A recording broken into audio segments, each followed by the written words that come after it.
Gostaria que vocês chegassem em Isaías capítulo 6, verso 8 a 11. Vamos ler, orar e depois vamos fazer o estudo. Isaías capítulo 6, versículo 8 a 11. Diz assim a palavra do nosso Deus: Depois disto, ouvi a voz do Senhor que dizia: A quem enviarei? E quem há de ir por nós? Disse eu: Eis-me aqui, envia-me a mim. Então disse ele: Vai e dize a este povo: Ouvi, e não entendais. Vede, vede, mas não percebais. Torne sensível o coração deste povo, endurece-lhes os ouvidos e fecha-lhe os olhos, para que não venha ele a ver com os olhos, a ouvir com os ouvidos, a entender com o coração, a se converter e seja salvo. Então disse eu: Até quando, Senhor? Ele respondeu: Até que sejam desoladas as cidades e fiquem sem habitantes, as casas fiquem sem moradores e a terra seja de todo assolada. Amém? Senhor, te rogamos pela tua misericórdia nessa noite, para que possamos compreender a tua palavra. Fala, vai de encontro à nossa necessidade, fortalece a fé de cada um que chegou até aqui. Aqueles que não puderam chegar, que o Senhor possa estar fortalecendo a fé, a saúde de cada um que esteve enfermo, e aqueles que têm colocado outras prioridades, o Senhor possa estar transformando o coração, para que eles possam sentir o desejo, o amor em cultuar o teu nome, em ter comunhão com os teus filhos. Assim te rogamos, em nome de Jesus. Amém. Irmãos, temos o chamado do profeta Isaías diante de uma nação caída, diante de uma nação pecaminosa. O profeta Isaías já diz no capítulo 1, versículo 1, ele profetizou durante os reinados de Uzias, Jotão, Acás e Ezequias, né? E essas profecias que ele vai ter do capítulo 1 até o capítulo 6 é no período de Uzias.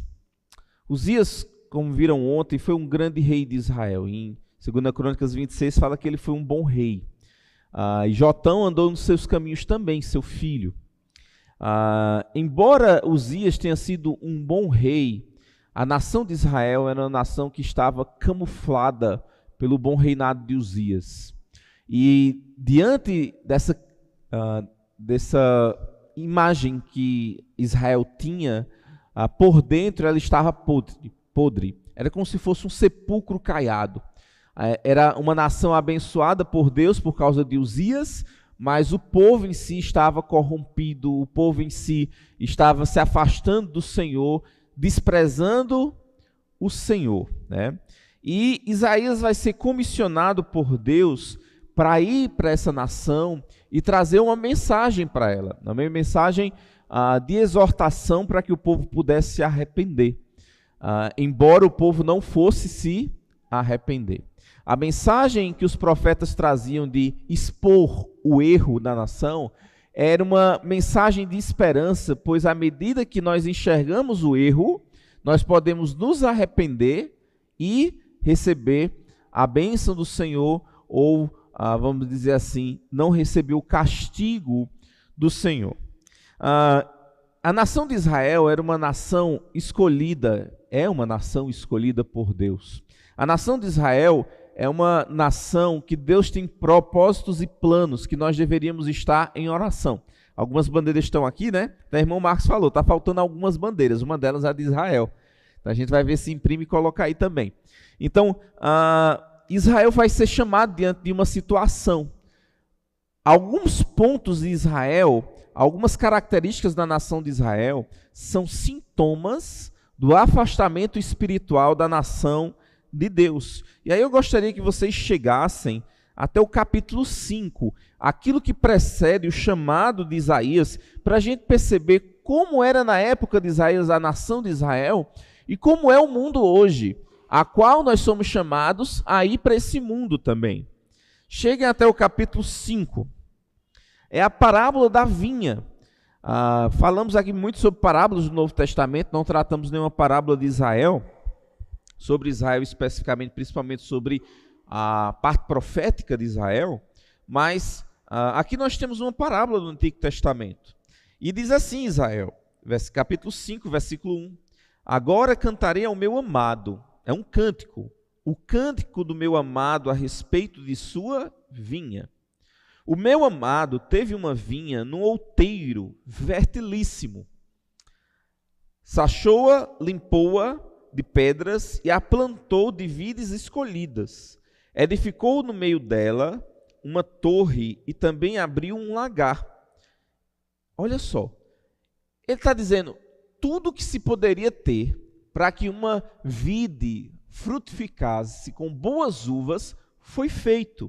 Ele cercou, protegendo de animais pequenos. Ele limpou as pedras a fim das plantas poderem crescer livremente, né? Ele escolheu as melhores vides. Quem gosta de plantar sabe, né? Quando você vê uma planta frutífera que a fruta é boa, você diz, me dá um pouquinho dessa semente, né? Então, ele escolheu as melhores sementes para ser plantada. As vides foram escolhidas. Edificou no meio delas uma torre. Essa torre servia tanto para observar, porque uma das formas de, vamos dizer assim, de um inimigo ir contra você era destruir a sua plantação. Então havia essa torre que servia para vigiar aquele plantio. Então ele fez tudo que poderia ser feito, né? Versículo 2 ainda. E plantou e fez um lagar para pisar as uvas e fazer o suco ou vinho, né? E ele diz o quê? Ele esperava que desse uvas boas, mas deu uvas bravas, uvas amargas. Agora, pois, ó moradores de Jerusalém, homens de Judá, julgai-vos, peço, entre mim e a minha vinha. Que mais se podia fazer ainda a minha vinha que eu não lhe tenha feito? O que é que ele está dizendo? Tudo que eu poderia fazer para Israel, eu fiz.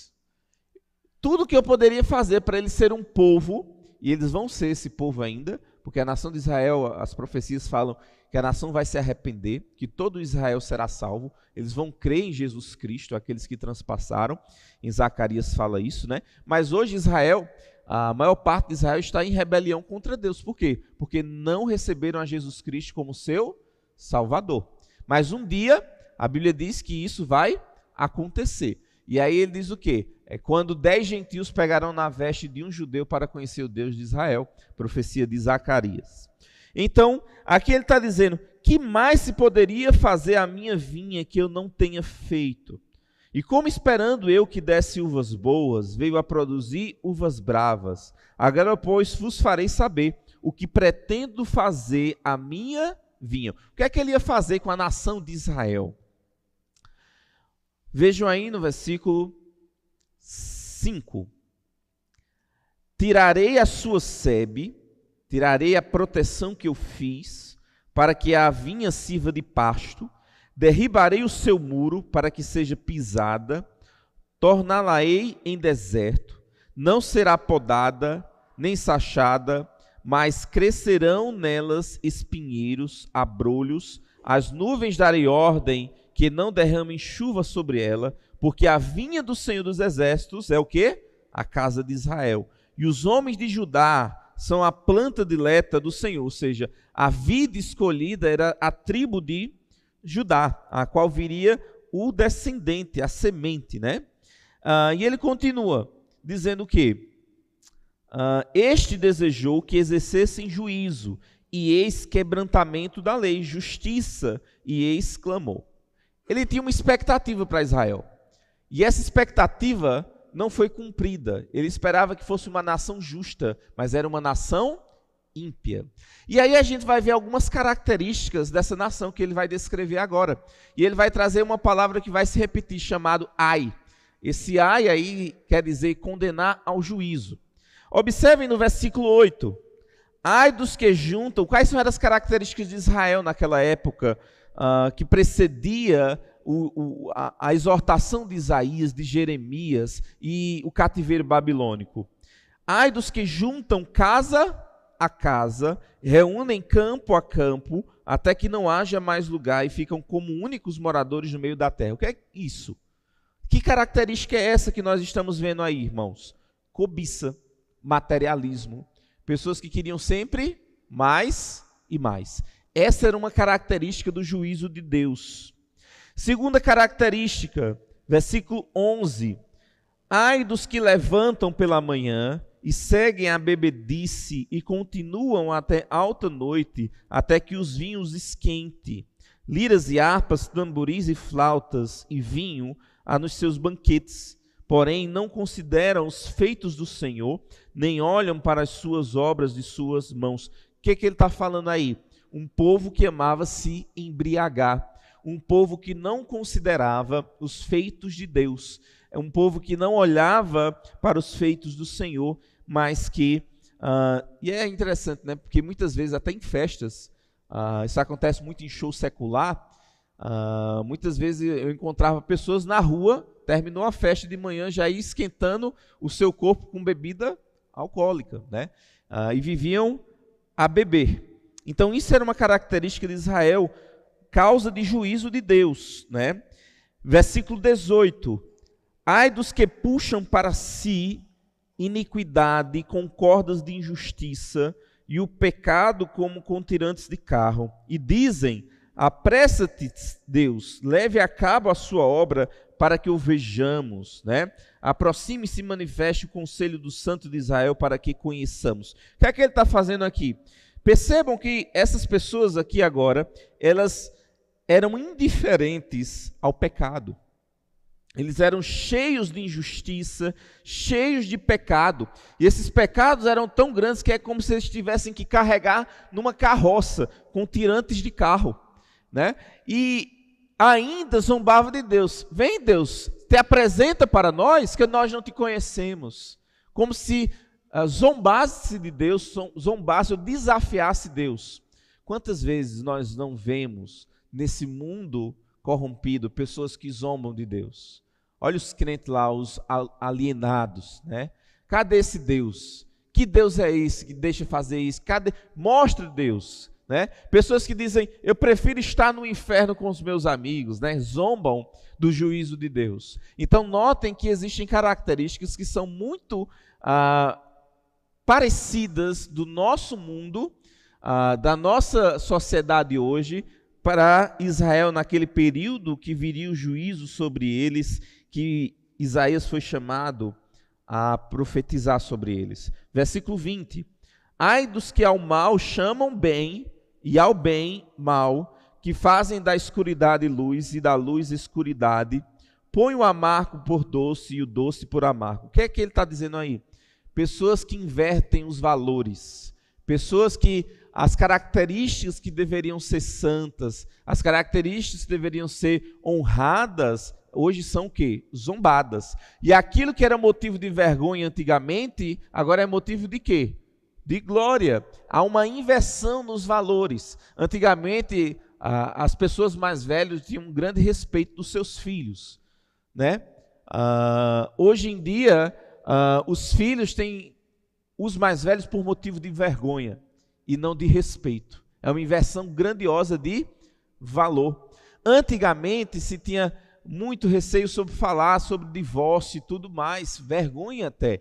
Hoje as pessoas se orgulham de dizer que assim são, né? Então há uma inversão de valores na sociedade. Hoje se fala de, até com muito, vamos dizer assim, orgulho sobre práticas homossexuais, né? As pessoas se orgulham, enchem o peito para dizer todas as formas de amor, onde na Bíblia é o quê? É algo pecaminoso, é algo que deveria ocorrer mudança naquelas pessoas, transformação. Então, existe na nossa sociedade uma inversão de valores, assim como existia na nação de Israel. Versículo 21, ai dos que são sábios aos seus próprios olhos, prudentes ao seu próprio conceito. Aqui ele está falando de pessoas orgulhosas. Hoje as pessoas acham que são senhores de si, conhecedoras do bem e do mal, né? E que não precisam ser aconselhadas. Você já viu alguém mais jovem gostar de receber conselho de pessoas mais velhas? O que é essas pessoas? Orgulhosas, né? Porque a Bíblia diz o quê? Na multidão de conselheiros há sabedoria. Então você tem aqui a característica de pessoas orgulhosas. E aqui você também tem, no versículo 22, a característica de líderes corruptos. Ai dos que são heróis para beber vinho e valentes para misturar bebida forte, os quais por suborno justificam o perverso, ao justo negam justiça.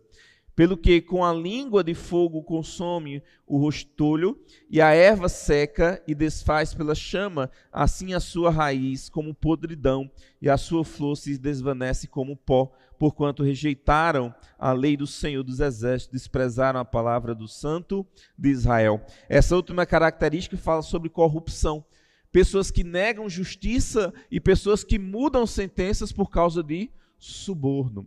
Quantos vocês olham para a política de hoje em dia e não sentem um enojo, né? À medida que veem isso? Quantas vezes as pessoas não são ganhas pelo dinheiro? Quantas vezes o dinheiro não fala mais forte do que aquilo que é justo, aquilo que é reto? Quantas vezes você não muda de opinião porque é beneficiado em alguma determinada coisa e não por aquilo que você tem convicção? Então, percebam essas características, se não são parecidas com os nossos dias. E é diante dessa situação que Isaías é chamado para proclamar a verdade de Deus. Capítulo 6, versículo 1. No ano da morte do rei Uzias. Agora imagine, ele tem essa visão de Deus falando sobre a nação, e ele fica confuso. O que é que está acontecendo com tua nação, Senhor? O que é que está acontecendo com o teu povo? Aí depois o grande rei Uzias, que governou 52 anos, a nação de Israel, morre, né? E o que é que Isaías vai fazer? Eu preciso de respostas. Eu preciso de orientação. Para onde ele vai? Para o templo. Ele vai orar a Deus. Ele vai querer alguma resposta. O que é que está acontecendo com a nação que deveria ser a princesa de todo mundo, né? E quando chega lá, no ano da morte do rei Uzias, o que é que ele diz? Eu vi o Senhor assentado sobre um alto e sublime trono, e as abas de suas vestes enchiam o templo. Como é interessante isso aqui. Primeiro, ele pensou, Deus perdeu o controle das coisas, está tudo invertido, todo mundo pecaminoso, o que é que está acontecendo? Quando ele olha, ele ainda vê Deus no controle. Irmãos, isso aqui é importantíssimo, porque por mais que exista uma situação adversa, isso não muda o fato que Deus ainda está no controle. E Deus utiliza aquela situação para o quê? Para a sua glória. As coisas que estavam acontecendo com Israel, Deus iria utilizar para a disciplina de Israel, para que Israel aprendesse. Então ele vê Deus ainda num alto e sublime trono. Deus ainda estava governando sobre Israel, né? E as abas de suas vestes enchiam o templo. Serafins estavam por cima dele, cada um tinha 6 asas, com 2 cobria o rosto, com 2 cobria os seus pés, com 2 voava. E clamavam uns para os outros, dizendo: Santo, Santo, Santo é o Senhor dos exércitos. Toda a terra está cheia de sua glória. A santidade de Deus, irmãos, é a característica que é mais marcante entre os atributos da glória de Deus. Não existe outro atributo que é repetido 3 vezes. Santo, Santo, Santo. E isso deveria nos levar a perceber a importância da santidade. A Bíblia diz: sede santo como vosso Deus é santo. Seguir a santificação sem a qual ninguém verá a Deus. Santidade é um pré-requisito para o serviço. Santidade é aquilo que Deus espera de nós. Deus espera que a gente seja um povo cheio de bons frutos, um povo santo, um povo separado, um povo exclusivamente seu. Agora é interessante, assim como Deus esperava de Israel certas coisas, Ele espera também de nós. Deus espera santidade, assim como esperava a justiça de Israel. E o que é que Ele tem observado na nossa vida? Será que a situação de Israel não é parecida com a nossa? Muitos dizem hoje que precisamos voltar a evangelizar os próprios crentes, porque existem muitas pessoas que se colocam como crentes que nunca conheceram ainda o Senhor, né? Que muitas pessoas não sabem nem falar o que é o evangelho. Então, precisamos, irmãos, entender que Deus é um Deus santo. E o que é que acontece com esse Deus santo?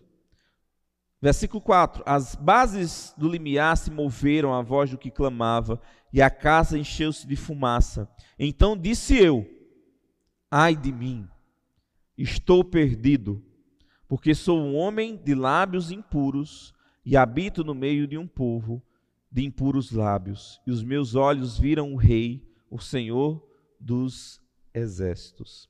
Ele viu ali a glória de Deus. E o que é que ele diz? Ai de mim. Tem um pastor que já faleceu, o pastor John MacArthur. Ele dizia assim: olha, eu fico indignado com os pentecostais. Por quê? Porque eles dizem que viram Deus quando estavam escovando os dentes, fazendo a barba. E eles dizem: você acredita nisso? Ele disse: eu não acredito. E o que mais me surpreende é que você acredita. E a pergunta que eu faço a eles é: você continuou fazendo barba depois que Deus falou com você? Porque toda vez que alguém via a glória de Deus, ele caía prostrado. Ele não voltava para fazer aquilo que estava fazendo, né? Os discípulos na transfiguração caíram como que mortos, né? Aqui Isaías diz: ai de mim, eu estou perdido. Por quê? Porque eu vi a Deus. O próprio Pedro, quando Cristo disse: jogue as redes para o outro lado, e quando colheram os peixes, Pedro não ficou feliz por causa dos peixes. Pedro disse o quê? Afasta-te de mim, Senhor, porque eu sou um pecador. Então a atitude daquela pessoa que teve a visão de Deus, como o profeta Isaías, é de saber que está perdido. Por quê? Porque eu estou vendo um Deus santo. E eu sou o quê? Pecador. É interessante que ele diz isso aqui, né? Então o que é que diz? Ai de mim, estou perdido, versículo 5, porque sou um homem de lábios impuros, e habito no meio de um povo de impuros lábios, e os meus olhos viram o Rei, o Senhor dos exércitos. Eu estou perdido. Na fala de Suenildo, eu estou pebado, né? Ele viu, eu vi ele me viu. Ele é santo, eu sou pecador. Eu estou perdido. Aí o que é que acontece? Deus vai purificá-lo. Então um dos serafins voou para mim, trazendo na mão uma brasa viva, que tirara do altar com uma tenaz. Com a brasa tocou a minha boca e disse: eis que ela tocou os teus lábios, a tua iniquidade foi tirada e perdoado o teu pecado. Depois disto, ouvi a voz do Senhor que dizia, e aí é o ponto-chave que eu gostaria de chegar hoje. O que é que ocorre? Uma visão de Deus. O que é que ocorre? Uma pessoa quebrantada. Isaías aqui, ele está quebrantado por causa de ter visto essa visão de Deus. Ele está quebrantado porque ele era uma pessoa pecadora, mas ele foi purificado. Então ele está numa situação de tremor.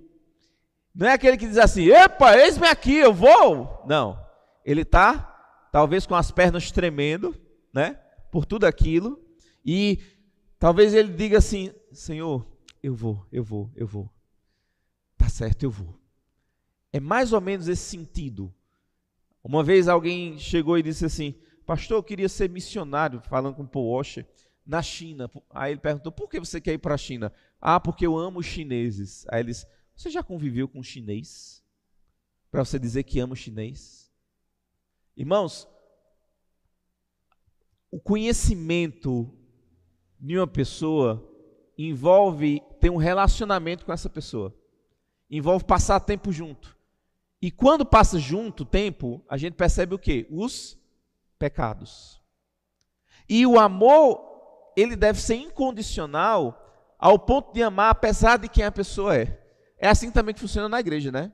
Quanto mais a gente conhece as pessoas, mais a gente conhece também as suas falhas. Mas Deus nos chamou para quê? Amar uns aos outros. Aqui Isaías, irmãos, ele, diante do comissionamento do Senhor, ele se sentiu quebrantado, ele se sentiu vamos dizer assim, impulsionado, porque ele desfrutou da presença do Senhor. Ele desfrutou do perdão do Senhor. E agora, diante desse comissionamento, ele vai dar uma resposta. Observem aí o que ele diz. Depois disto, ou seja, depois de ter a sua boca purificada, a sua vida purificada, existe o comissionamento. E aí a gente vê um princípio, irmãos. A Bíblia diz, primeiro deve ser provado e depois colocado sob responsabilidades. Irmãos, eu estava vendo até um vídeo de uma pessoa comunista, sei lá, se era socialista, mas que dizendo assim, olha, a gente tem que ir para a igreja, porque as pessoas lá estão doidas por professorzinho de escola bíblica dominical, né? Que ensinar eles, a gente vai ensinar as crianças a deixar esse caminho. Ela estava falando essas coisas, né? E é interessante, na igreja do Senhor não deve ser assim. Qualquer que entra na igreja, ele não é colocado sob responsabilidade de algo. Primeiro ele tem que ser o quê? Provado. Para saber quem é a pessoa, para saber o que crê, para saber o que ela vai ensinar. Isaías aqui, primeiro ele foi purificado antes de ser comissionado. Depois destas coisas que aconteceram com ele, o quebrantamento, ele dizendo, ai de mim, eu sou um pecador, minha nação é uma nação pecadora. Depois da purificação, o que é que acontece? O comissionamento. Depois disso, ouvir a voz do Senhor que dizia, a quem enviarei e quem há de ir por nós? Aí você vê a Trindade falando, né? Disse eu, eis-me aqui, envia-me a mim. Irmãos, diante de tamanha realidade das pessoas pecaminosas que precisam da mensagem do Evangelho, diante da nação brasileira, do nosso bairro, do Alto Branco, da nossa cidade, que tem tantas pessoas afastadas do Senhor, diante da realidade do perdão dos seus pecados, diante da comissão do Senhor, nós deveríamos dizer o quê? Eis-me aqui. Nós temos falado sobre missões e evangelismo pessoal, e falamos da responsabilidade individual que cada um tem de proclamar as boas novas. É por isso que aqueles livros estão ali, para os irmãos se sentirem desafiados. Eu queria que vocês gastassem esses livros, eu queria que esses livros fossem acabados, dando para as pessoas, fazendo um discipulado com as pessoas, para a gente comprar mais, para você fazer mais isso, para que você possa testificar, testemunhar. Hoje à tarde nós falamos as coisas que vimos, as coisas que ouvimos, aquilo que contemplamos, aquilo que nossas mãos tocaram, não podemos deixar de anunciar. Não podemos deixar de falar, independente das consequências. E é interessante que Isaías é comissionado, mas Deus, ele não engana Isaías. Deus diz o quê? Vai ser difícil, Isaías. Olha o que ele diz nos versículos seguintes. Versículo 9. Então disse ele, vai e dize a este povo, ouvi e não entendais, vede, não percebais. Torna insensível o coração deste povo, endurece-lhe os ouvidos e fecha-lhe os olhos, para que não venha a ele ver com os olhos e ouvir com os ouvidos e entender com o coração e se converta e seja salvo. Vocês estão entendendo aqui o que está dizendo? Você vai falar, Isaías, mas o povo não vai te ouvir. O coração deles vai se tornar insensível, vai se tornar duro. Eles não vão compreender, não vão crer e não vão ser salvos. A pergunta óbvia que Isaías vai fazer é o quê? Senhor, se eles não vão entender, se eles não vão crer, se eles não vão ser salvos, eu tenho que fazer isso até quando? Né? Eu tenho que fazer até quando? Irmãos, como é que a nação de Israel não iria entender, não ia ouvir, ia ter o coração endurecido? Como é que Isaías ia provocar isso neles? Falando a verdade. Percebam uma coisa, quando um filho faz uma coisa errada, que você fala uma vez e ele não dá ouvidos, a tendência é que cada vez mais se torne difícil a ouvir. É verdade ou não é? Ele se acostuma com a repreensão, e a repreensão não tem mais o peso que teria na primeira repreensão. É por isso que devemos, irmãos, disciplinar a rebelião, porque depois se acostuma. O que é que a Bíblia diz? A pessoa repreendida por muitas vezes, ele endurece a cerviz. Ele será quebrado sem que haja cura. É por isso que eu oro a Deus, para que quando existe exortação, mensagem de exortação aos irmãos, os irmãos ouçam. Porque senão vocês vão se acostumar com a exortação e vão ter o coração duro. Quantas vezes a gente não fala sobre oração? E talvez isso já tenha se tornado o quê? Um coração duro. Talvez não tenha mais o efeito que poderia ter. Por quê? Porque não demos ouvidos. Quantas vezes a gente não fala sobre santidade? E talvez você ainda esteja olhando as coisas que não deveria, fazendo as coisas que não deveria, e está endurecendo o seu coração. Quantas vezes a gente não fala que nós devemos ser reconciliadores, mensagem de reconciliação, propagar o evangelho às pessoas, e talvez você tenha criado desculpas, eu não sei falar, eu não sei ir, tem outras pessoas, né? E cria desculpas. E isso vai naturalizando ao ponto de que, quando a gente fala da necessidade de testemunhar, já não nos afeta mais. Já não nos leva mais ao arrependimento. Nós temos que ter muito cuidado, irmãos, para essas características da nação de Israel não estarem presentes também na nossa vida. Nós temos que ser sensíveis. Toda pregação deveria ter algo a mudar na minha vida e na sua. Deveria ter algo que me levasse ao arrependimento, à contrição, à tristeza, à confissão, ao perdão. Porque senão, a gente vai se acostumar com a mensagem e ela não tem mais efeito sobre nós. E em vez de ter transformação, nós vamos estar colhendo juízo. Era assim que a nação de Israel ia ter na profecia de Israel, de Isaías, né? Aí, o que é que ele vai dizer? Ele vai fazer a pergunta que eu e você faria. Versículo 11. Então disse eu, até quando, Senhor? Se eles não vão me ouvir, até quando, Senhor? Ele respondeu, até que sejam desoladas as cidades. Vocês se lembram por que o profeta Isaías profetizou para a nação? Porque vinha o cativeiro babilônico.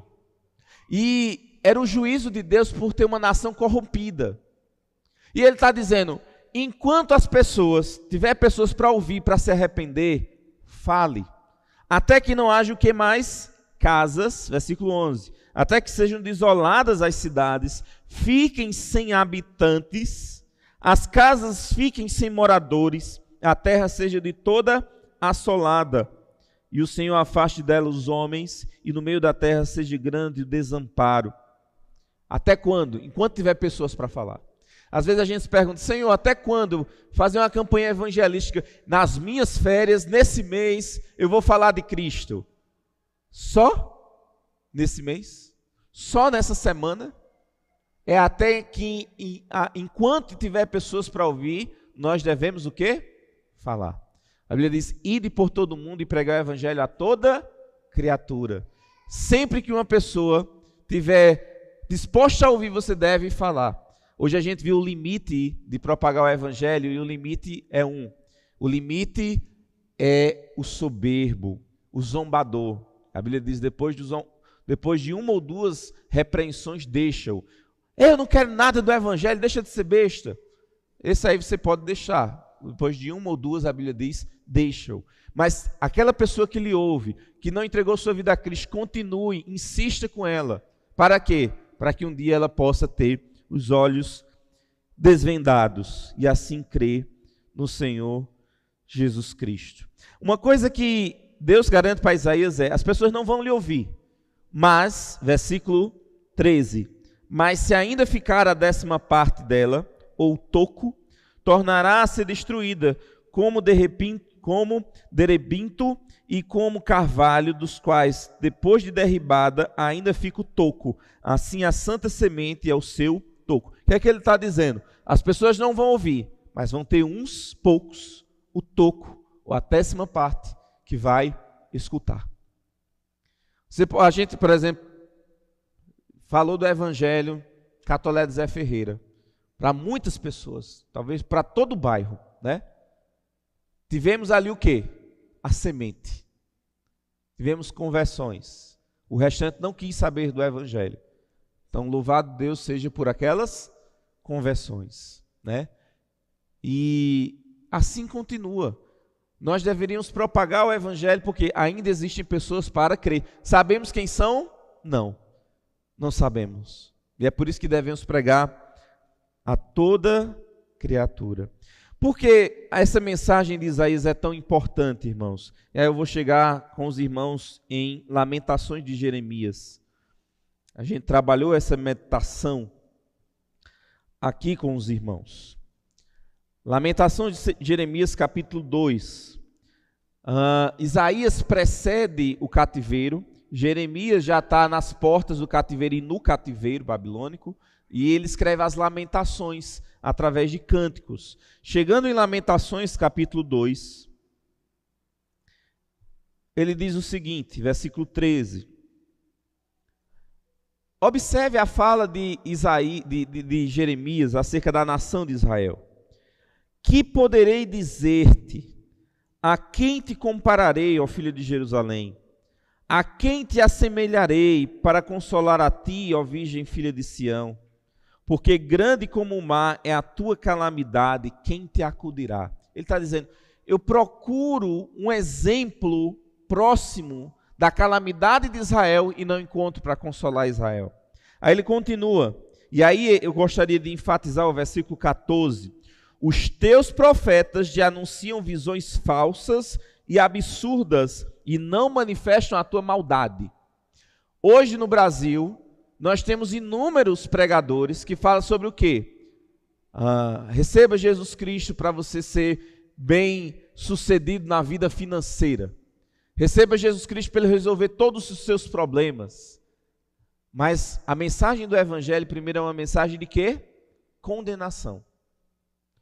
Expor a maldade para que essa pessoa possa o quê? Se arrepender. Então, os profetas de Israel tinham falado o quê? Visões falsas. Está tudo bem. Viva do jeito que você está, não tem problema algum. O importante é cada um ter a sua religião. Vocês já viram essa? Essa é conhecida, né? Cada um ter sua religião. Isso é o que é importante. Isso é o quê? É conduzir pessoas ao juízo. Nós precisamos anunciar que as pessoas são pecadoras. Aí olha o que diz aqui. Versículo 14. Eles não manifestam a tua maldade para restaurarem a tua sorte. Como é que a sorte de Israel seria restaurada? Eles entendendo o pecado deles e se arrependendo. É por isso, irmãos, que devemos ser um povo que exorta uns aos outros. É por isso que devemos ser pais que mostram o erro do filho para que ele possa o quê? Aprender, se arrepender e fazer a vontade de Deus. Nós não devemos ser o povo que diz assim, está tudo bem, é assim mesmo. Mas nós devemos expor a maldade. É interessante que aqui ele diz o quê? No versículo 14. Não manifestaram a tua maldade para restaurarem a tua sorte, mas te anunciaram visões e sentenças falsas que te levaram para o cativeiro. O que é que ele está dizendo aqui? Você não expor o mal. Você dizer, está tudo bem, vai ficar tudo em paz. No profecia de Jeremias, muitos dos profetas diziam o quê? Não, Deus não vai trazer juízo, Deus vai trazer paz, Deus vai trazer prosperidade. E ele está dizendo, isso conduziu o povo de Israel ao cativeiro. Por quê? Porque não se arrependeram de sua maldade. Só tem como ocorrer arrependimento, irmãos, quando se conhece o quê? O pecado. Quando sabe que é um pecador. Se lembra de Isaías, ai de mim, eu sou um homem de lábios impuros, habito no meio de um povo de impuros lábios. É algo parecido com o que ocorreu com Jonas. Se lembram de Jonas? A mensagem dele para Nínive era uma mensagem de quê? Deus vai destruir essa terra. Deus vai destruir essa terra. É uma mensagem de juízo, por causa do pecado daquele povo. Mas essa mensagem de juízo levou o povo ao quê? Ao arrependimento. Entende que a boa nova do Evangelho, primeiro vem com uma mensagem condenatória. Cristo só é belo para aquele que entende que é um pecador. Cristo só é belo para aquele que entende que não merece. Aí ele vai entender o que é a graça. Quanto mais a gente compreende a nossa natureza pecaminosa, maior é a nossa gratidão a Deus. Maior é o entendimento da importância de propagar as boas novas. Se lembra daquela pecadora que chegou aos pés de Cristo, na casa de Simão, que derramou suas lágrimas aos pés, que lavou os pés de Cristo com unguento, que enxugou com seus cabelos. Os fariseus estavam lá e diziam, se Cristo soubesse quem é essa mulher, ele não deixaria fazer isso, porque ela era uma pecadora, uma prostituta. Mas era uma prostituta o quê? Arrependida, que deixou o seu pecado. Aí ele volta-se para Simão e diz, Simão, eu cheguei aqui e você não me beijou, que eles tinham o costume do ósculo, de beijar para cumprimentar. Você não me beijou, essa mulher não para de beijar os meus pés.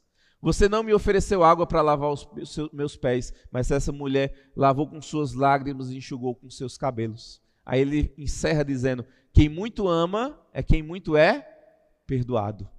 A nossa compreensão, irmãos, do perdão de Deus nos leva a ter um senso de gratidão e de amor para com Deus. E aí eu gostaria de fechar. A Bíblia diz, aquele que me ama é o que guarda os meus mandamentos. Esse é o que me ama.